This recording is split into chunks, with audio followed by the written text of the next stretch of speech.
ரீசெண்டா super market போயிருந்தப்போ, அயன்ல இந்த பெரிய சைஸ் தட்கா பேன் வாங்கியிருந்தேன். ₹219 தான். கொஞ்சம் வொர்த்துன்னு தான் தோணுச்சு. அதனால வாங்கிட்டேன். அயன் பாத்திரம்லாம் நான் எப்படி சீசனிங் பண்ணுவேங்கிறத குயிக்கா உங்களோட ஷேர் பண்ணிக்கிறேன்.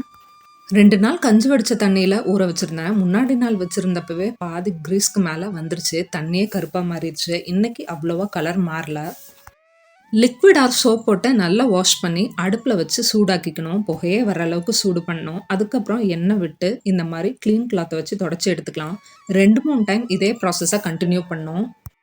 4th டைம் பண்ணும்போது எனக்கு கிளாத் இந்த அளவுக்கு க்ளீனாக வந்துச்சு. அதுக்கப்புறம் அவ்வளோதான், இதுக்கு மேலே க்ளீன் பண்ண தேவையில்ல. வெங்காயம் போட்டு நல்லா வதக்கி எடுத்துக்கலாம். கலர் மாறாமல் இருக்கணும். அப்படி கலர் மாறுச்சுன்னா இன்னும் க்ளீன் ஆகலைன்னு அர்த்தம். அதுக்கப்புறம் அவ்வளோதான், வாஷ் பண்ணி திரும்பவும் ஆயில் தடவி வச்சுக்கிட்டா ரெடி டு யூஸ்.